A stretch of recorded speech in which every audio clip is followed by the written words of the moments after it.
बघत रहा APN news, सत्य आणि सकारात्मक.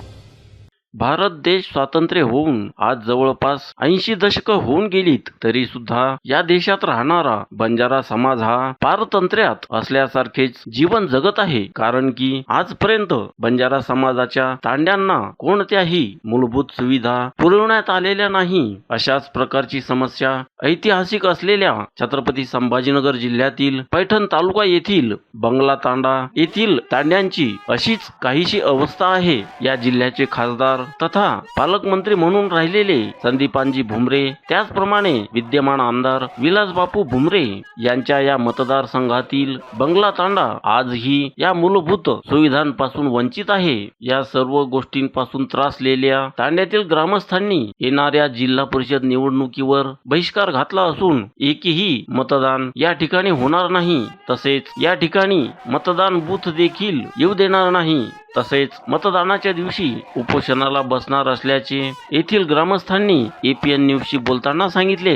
APN न्यूज साठी अर्जुन पवार नुसावत, छत्रपती संभाजीनगर.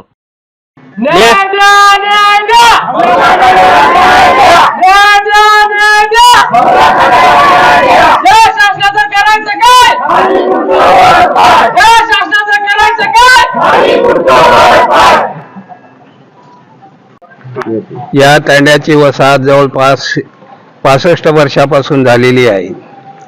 तेव्हापासून आज 65 वर्षापर्यंत या गावाचा कोणताही विकास झालेला नाही. रस्त्यापासून स्थानिक अंतर्गत रस्ते, पाणी पुरवठा, अंतर्गत रोड, स्मशानभूमी, समाज मंदिर, ड्रेनेज इत्यादीपासून या गावाला अलिप्त ठेवण्यात आलेले आहे. वारंवार प्रत्येक इलेक्शनला राजकारणी लोकांनी बरेच आश्वासन दिले, परंतु आज 65 वर्षात एकाही कामाची पूर्तता पूर्ण झालेली नाही. त्याकरिता आम्ही हा बहिष्कार टाकत आहोत. आज भारत स्वातंत्र्य होऊन 77 वर्ष उलटून गेली, तरी या बंजारा समाजातील एकाही तांड्याला मूलभूत सुविधा पुरवण्यात आलेली नाही. आज हे गाव बंगला तांडा इथे मागील 60 ते 70 वर्षापासून स्थायिक असलेले आहे, तरी या गावाला शासनाकडून कोणतेही मूलभूत सुविधा पुरवण्यात आलेली नाही. ह्या गावाला एक साधा पक्का रस्ता सुद्धा अजून बनवण्यात आलेला नाही. त्यानंतर ह्या गावाला पिण्यायोग्य पाणी आजपर्यंत देण्यात आलेले नाही. आमची मागणी एवढी आहे की आम्हाला न्याय मिळावा आणि हा जो बहिष्कार आमच्या गावकऱ्यांनी सगळ्यांनी ग्रामसभामध्ये मिटिंग घेऊन हा बहिष्कार टाकण्याचा प्रयत्न केलेला आहे आणि आमच्या या बहिष्काराला न्याय द्यावा. जोपर्यंत कलेक्टर साहेब स्वतः गावात येऊन घटनास्थळी प्रश्न मार्गी लावत नाही, तोपर्यंत हा आमचा बहिष्कार कायम राहील. याची दखल घ्यावी शासनाने. धन्यवाद. वारंवार आमच्या बंगला तांड्यातील ग्रामस्थांनी आंदोलन केले, रस्ता रोको आंदोलन केले, त्यानंतर वारंवार पाठपुरावा केला, तरीही ते या शासनाने आमच्या गावाकडे दुर्लक्ष केलेले आहे. आमचा हा एकच प्रयत्न आहे की आमच्या गावाला न्याय द्यावा व रस्त्याची तसेच पाण्याची सुविधा या गावाला मिळावी, एवढी आमची शासनाला विनंती आहे. आम्ही भुमरे साहेबांकडे 2 ते 3 वेळा पत्रव्यवहार करून त्यानंतर गावातील जवळपास 100 जण घेऊन त्यांच्याकडे गेलो असता भुमरे साहेबांनी फक्त आम्हाला आश्वासन दिले की मी हा रस्ता करून देतो. त्यांनी पाठपुरावा केला त्यांच्या प्रयत्नाने, पण तरीही हा रस्ता झालेला नाही.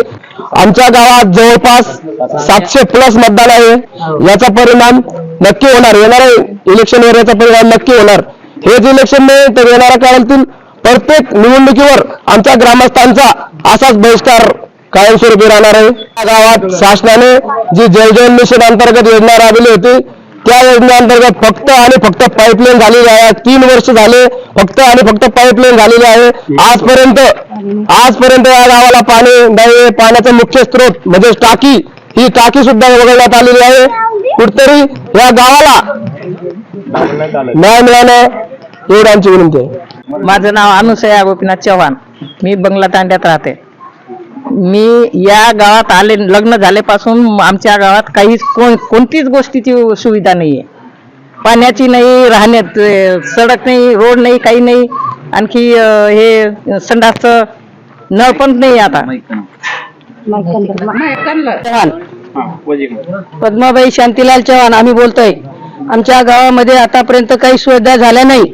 आम्हाला आमच्या गावामध्ये गावगाव सगळं गावाकडे सुविचाला झालेले. आमच्या गावामध्ये कुठंच काही नाही, पाण्याची सोय नाही, रोडची सोय नाही. आमची मागणी, आमचं रडणं हेच आहे. आमची मसानभूमीमध्ये सगळे कुत्रे जाऊन तिथं लोळतात, अख्खा गावामध्ये फिरतात कुत्रे. त्यांना गेट बसून देतात, कोणी येऊन मध्ये 5 वर्षामध्ये कोणी येऊन इकडे बघत नाही. आमचं बोलणं हेच आहे. पाण्याची टाकी गळू लागली आमची, तिथं त्यांना तुटी बसल्या जाणार नाही, लोकांना कोणी बघत नाही. आणि 5 वर्षामध्ये एकदा मतदानाला आले तर आम्हाला हात जोडून नम्र विनंती करतात, एवढ्या वेळेस आम्हाला काढून आणा. आतापर्यंत आम्ही मतच देऊ लागला. आम्ही कुणाचे 10 रुपये खाल्लेले नाही, कुणाचे पैसेमुळे विकलेले नाही. आमचं मागणी फक्त एवढं आहे की आम्हाला आमचं गाव दुरुस्त करून द्या, आमचं सुविधा करा. कोणी 10 रुपये त्यांचे खाल्लेले पैसे देऊन कोणी मत देत नव्हतं. आम्ही, माझं नाव योगीराज प्रल्हाद चव्हाण, मी बंगला तांडा येथील रहिवासी आहे. मागील जवळपास 77-78 वर्ष झाले जवळपास भारत स्वातंत्र्य होऊन आमच्या तांड्यामध्ये कोणत्याच मूलभूत सुविधा नाही. काही गोष्टी समजा आम्ही आमच्या पर्सनल कामासाठी म्हणून शासकीय कामासाठी आम्ही जर कुठं एखाद्या ह्याच्यात गेलो समजा ऑफिसमध्ये, तर ठीक आहे, आमची मजुरी सरासरी किती आहे, 200 रुपये रोज. आणि जो 1 लाख रुपये महिना कमावणारा माणूस तो आमच्याकडून लाच मागतो. आमचे कोणतेच कामं आजपर्यंत झालेले नाही. आम्ही कोणत्या गोष्टीसाठी गेलो, आमच्या तांड्याच्या विकासासाठी किंवा पर्सनल कामासाठी किंवा जे शासकीय योजना असते त्या कामासाठी आमची दिवसाची कमाई किती आहे, 200 रुपये रोज. आणि 1 लाख रुपये महिना कमवणारा माणूस आमच्याकडून जर लाच मागतो, भारत स्वातंत्र्य कशामुळे झालाय, त्यांना कळायला पाहिजे. त्यांना 1 लाख रुपये महिना आहे, आम्हाला 200 रुपये रोज आहे. त्यांची आणि आमची बराबरी आहे का? त्यांचा एका महिन्याच पगार आमचा वर्षाचा पूर्ण खर्च आहे. आमच्याकडे कोणी लक्ष देत नाही. तांड्याला रस्ता नाही, मूलभूत सुविधा कोणत्या नाही, पाणी नाही. बाकी जिल्हा परिषद इलेक्शन आमचा पूर्णपणे बहिष्कार आहे. मी बंगला तांडा रहिवासी मनोज राठोड. जिथं आमच्या इथं गावात जो हापसी आहे तो पिण्यायोग्य पाणी नाही आहे. आणि दुसरी गोष्ट, जलजीवन जी टाकी मंजूर झालेली आहे, फक्त पाईपलाईन गावात केलेली आहे. आणि ती पाईपलाईन पूर्ण त्यावेळेस ड्रेनेज आणि रोड फोडण्यात आली. त्यांना नंतर गट्टू बसू म्हणे ते आश्वासन देत गेले आणि ती पाईपलाईन पण पूर्ण तुटलेली आहे. आणि दुसरी गोष्ट, जे बहिष्कार टाकण्यात आलेले आमच्या मतदानावर, की कारण मेंबर तर 5 वर्षासाठी निवडून येतोय, फक्त आश्वासन देतो. आश्वासन दिल्याच नंतर फक्त त्यांना मतदान पाहिजे, त्यांना राजकारण करायला पाहिजे फक्त त्यांना. पण गावाचा विकास काय आहे? आज बंगला तांडा बसून 65 वर्ष झाले आणि 65 वर्षापासून जर इथं आमचं जी जुने नकाशात जो जागा हे होती, रस्ता होता तो बिडकीन अटॅच, तो रस्ता पण गायब करण्यात आलेले. आणि बडी पार्टी म्हणजे असं सांगता येतं की बाबा राजकारणी आणि बिल्डर लोकांनी जी जमीन घेतली गावाच्या पाठीमागं, ती जमीन आणि त्यांनी पूर्ण मंत्रालयापर्यंत त्यांनी पूर्ण डेव्हलप केलं आणि बंगला तांड्याचा रस्ताच गायब केलेले. आज आम्हाला रस्त्याचा सगळ्यात मोठा प्रश्न आहे. पावसाळ्यात गाडी आणि माणसं पायी जाऊ शकत नाही तर गाड्या कुठून जाणार आहे? तरी गव्हर्नमेंटला वारंवार आम्ही शिफारस करून त्यांना सगळं हे देऊन, अर्ज देऊन पण कलेक्टर ऑफिस ते तहसीलदार, पैठण पोलीस स्टेशन, बिडकीन ग्रामपंचायत वारंवार अर्ज देऊन सुद्धा बंगला तांड्याकडे दुर्लक्ष करतात. ह्यामुळे आम्ही झेडपी ह्या इलेक्शनवर बहिष्कार करण्यात आलेले गावातून. आणि ह्याच वेळेस नाही, आणि काही आमच्या गावात जर अडचण असले तर गव्हर्नमेंट जर आम्ही एवढं आश्वासन अर्ज देऊन जर सुद्धा आमच्यावर काही करीत नाही, तर या राजकारणावर नाही तर सरकारी ऑफिसर, सरकारी जे नोकरदार आहे त्यांच्यावर पण बहिष्कार आहे आमचं. आणि इथं बूथ आम्ही येऊ देणार नाही. 7 तारखेला मतदान पूर्ण गावकरी मतदान करणार नाही. शासनाने ह्यात दखल घ्यावी. आणि काही करता काही गावात जर अनुचित प्रकार घडलं तर याला शासन जिम्मेदारी राहील शासनची. मी संदीप भीमा राठोड, बंगला तांड्याचा सामाजिक कार्यकर्ता. 2024 मध्ये आम्ही आंदोलन छेडलं रस्त्यासाठी, पण त्या रस्त्याचं बी काही वर्णी नाही लागलं.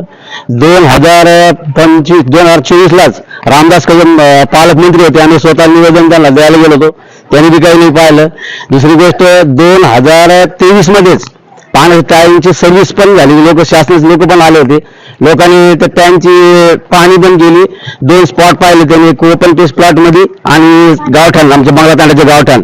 त्या टायमाला त्यांनी काय सांगितलं की ह्याच विहिरीला आपण टँक देऊ आणि याच्यावरूनच आरो फिल्टर बसून बंगला तांड्याला आपण पाणी पुरवठा करू म्हणे. त्याच्यानंतर बी ते आले तर वापस आले नाही. जिल्हा परिषद आणि पंचायत समिती जे निवडणूक आहेत, हे कोणत्याही संघाने तर होळीच देणार नाही, तर होळीच देणार नाही. या गेल्या म्हणजे कित्येक वर्षापासून फक्त आमची हानीच करतायत आणि आमची अजून बी तुम्ही येऊन सुद्धा बघू शकता. पण जोपर्यंत कलेक्टर साहेब येत नाही तोपर्यंत आम्ही ठाम निर्णय की आम्ही बहिष्कार मागे घेणार नाही. पण आमचे प्रत्येक कार्यकर्ते त्या लक्ष्मण रेषावर उभा राहून एक बी लोकांना वोटिंग करायला जाऊन देणार नाही. ग्रामस्थांचा एकच विषय आहे की जोपर्यंत येत्या 2 दिवसात जर कलेक्टर साहेब गावात येऊन आमचा बहिष्कारचा प्रश्न मार्गी लावत नाही तर आम्ही सगळ्या ग्रामस्थांच्या वतीने सांगू इच्छितो की येणाऱ्या 7 तारखेला पूर्ण ग्रामस्थ हा आमरण उपोषणाला बसणार आहे.